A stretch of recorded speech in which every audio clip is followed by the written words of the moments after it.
Welcome back, and you're still watching Schoolmates. So ayan, Jules, narinig na natin mula sa ating mga team leaders ang kanilang constructive speech tungkol sa tanong na, is it time to bring down the age na 9 years old, ang minimum age para sa criminal liability? Kaya naman at this point, bibigyan natin ng pagkakataon lahat ng miyembro ng dalawang grupo na ibigay ang kanilang points dito sa ating pinag-uusapan para nga sa pag-amyenda ng ating juvenile system. Kaya naman sisimulan natin yan kay Ira. Drug trafficking, prostitution, and human trafficking are uprising in our country right now.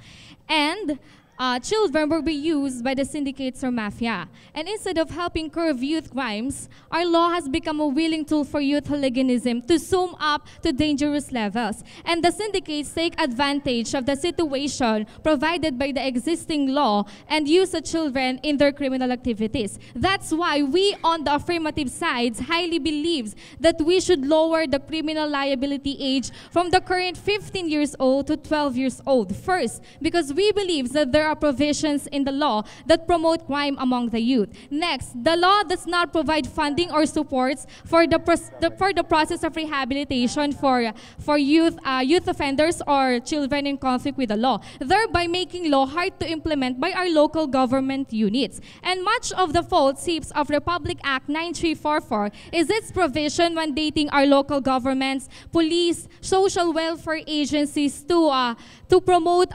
institutions so as to promote juvenile justice and and at the same time protect youth offenders or children in conflict with the law. But the main problem here is we are financially handicapped. Wala tayong budget para suportahan yung mga rehabilitation center na yon.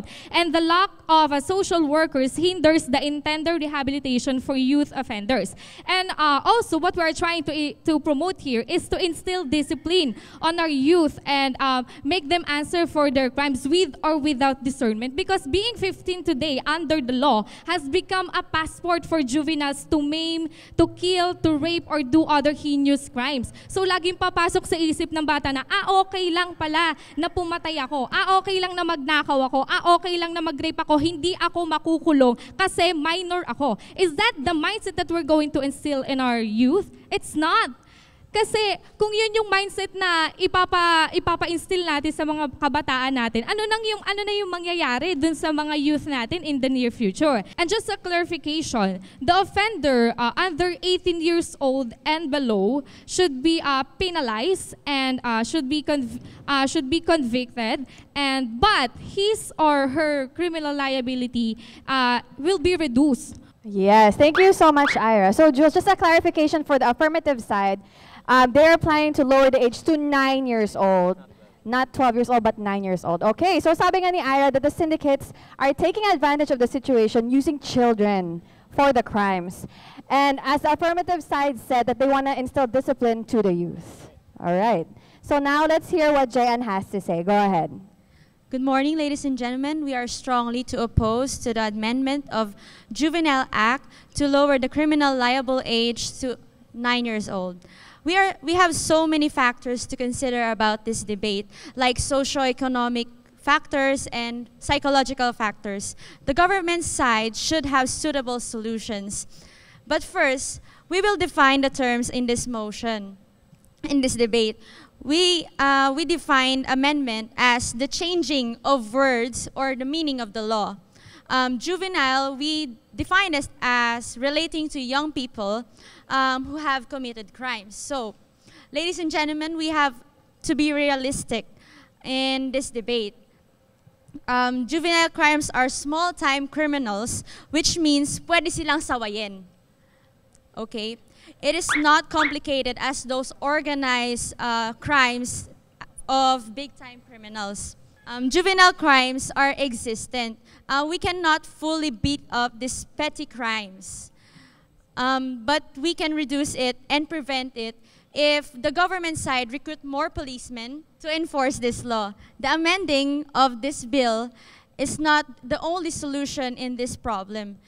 Even if we have so many laws that the government passed, it cannot be executed without the enforcers.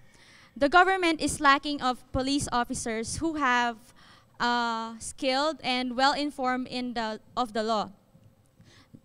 There has to be enforced the amendment instead of focusing on jailing the kids.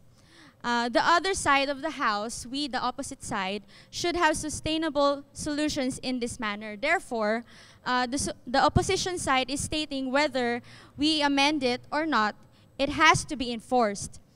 We are suggesting that the government side should focus on the recruitment of the policemen to enforce this law. Thank you. Alright, thank you so much, Jayan. Hesa, basically sinasabi niya na sobrang daming considerations na kailangan makita dito, like socio-economic, yung poverty, yung kahirapan nila, or mayaman ba sila, and of course, yung psychological factors. And of course, as petty crimes daw, mas kaya pa raw silang suwayin kasi mga bata pa sila. And nabanggit nga niya, which is very important, na kailangan daw ng sustainable solutions na kailangan ibigay dito sa mga young criminals, actually criminals or other term na pwede pa natin gamitin. Okay, now, pakinggan naman natin ano masasabi dyan ni Rachel.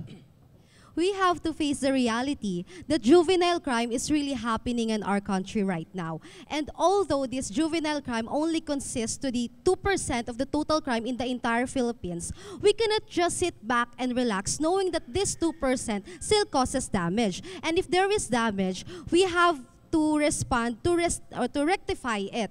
And I would like to acknowledge the argument by this side of the House in which they said that pwede namang sawayin. Now, ladies and gentlemen, we are promoting the right of the victims because we are so focused to the right of the offenders, saying na bata pa naman yan, wag niyong ikulong. But what happened to the right of the victims?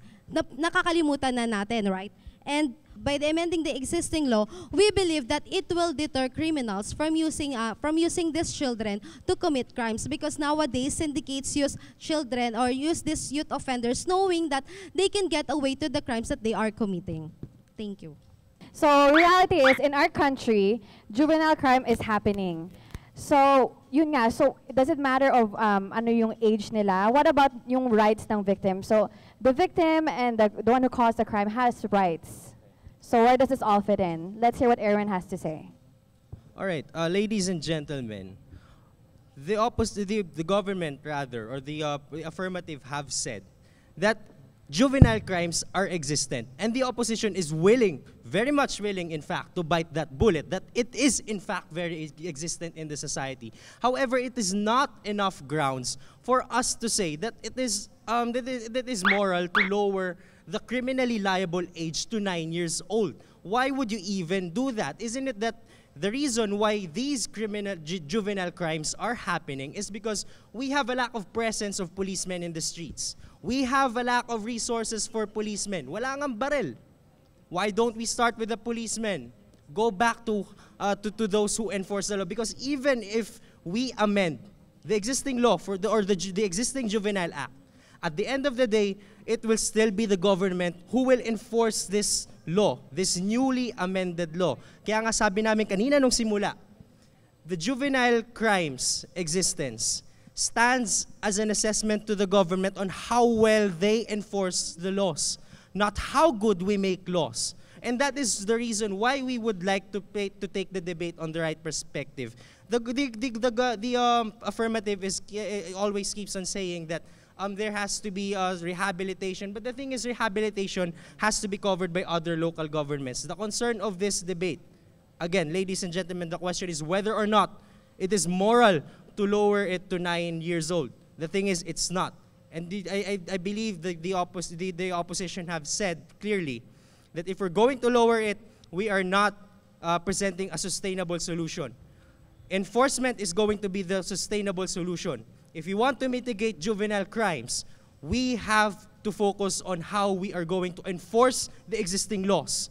Because even if the amendment will be the existing one, and still the government finds itself wanting when it comes to enforcement, nothing will happen.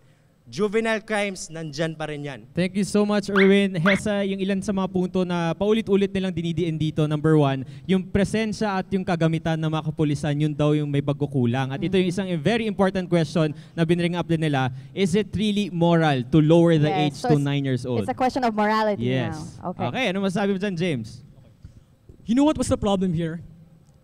Because since we are focusing our attention to this juvenile, to the rights of the juvenile right, to the juvenile or youths is that we tend to lose our focus, or we tend to forget the right of the victims that are victimized. So what do we mean by this? Okay, I know the government side will try to argue that we should not amend the Juvenile Act, we should not amend the Republic Act 9344 because these juveniles are just committing crimes, petty crimes such as robbery and theft, which compels them because they are poverty, just like what Jayan said.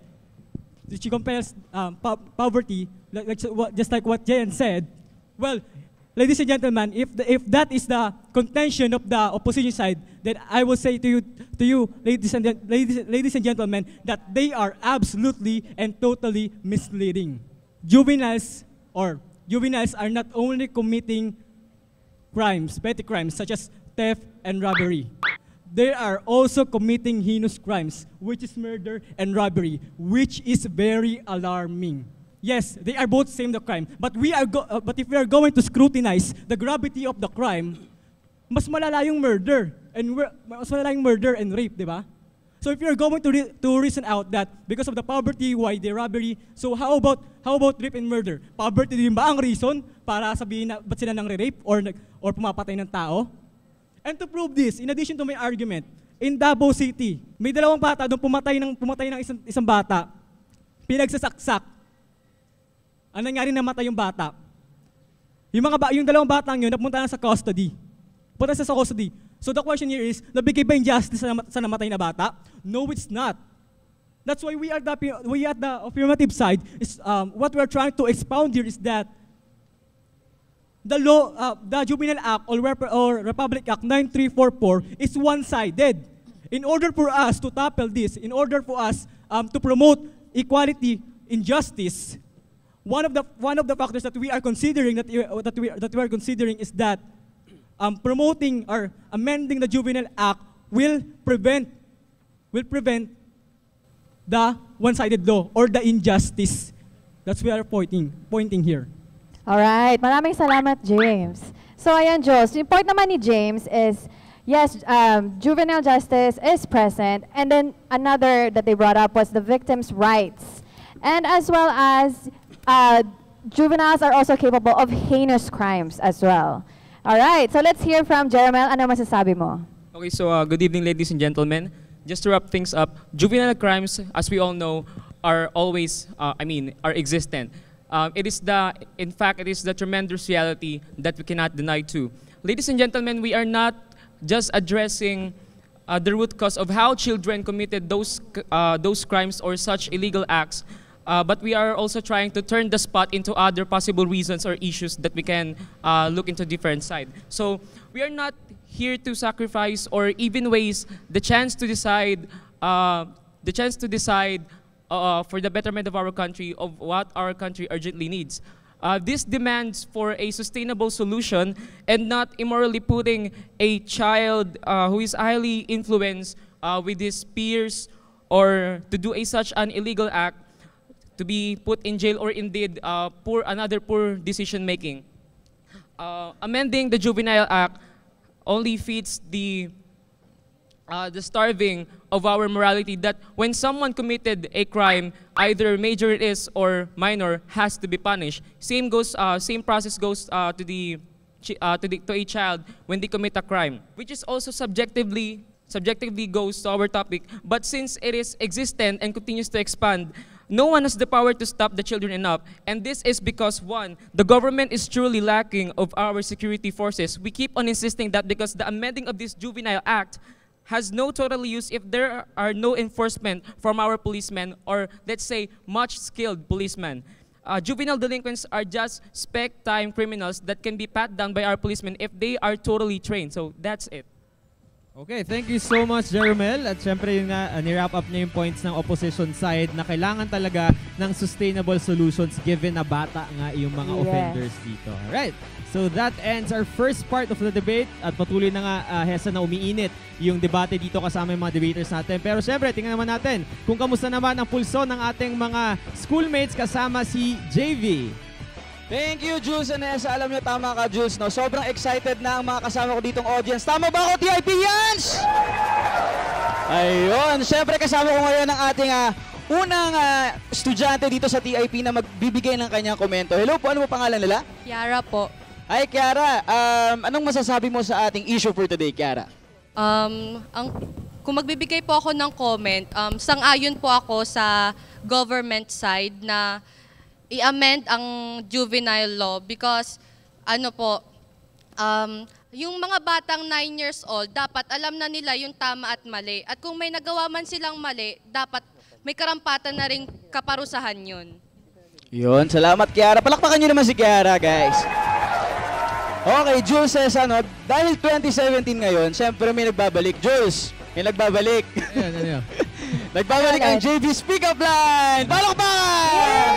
Napaka-supportive ng TIP sa akin. Tayo dyan. Ito i-pick up line ako sa'yo, ate. Okay lang ba? Baka may mga abang sa akin dyan sa labas. Okay, mabuti. Asin ka ba? Bakit? Kasi I like you a lot. Yay! Palakpakan ako dyan! Okay. Punta naman tayo sa social media. Eto napaka-supportive ng TIP sa akin. Sabi ni Irene Santos, sumasang-ayon ako na ibaba ang age limit kasi inaabuso na ng karamihan yung law. Sabi yun ni Irene Santos. Patuloy lang po kayo magpadala ng inyong mga komento or tweets sa aming social media accounts. At bago ang lahat ng yan, sa aming pagbabalik, tuloy-tuloy pa rin ang mainitang diskusyon dito lang sa Schoolmates!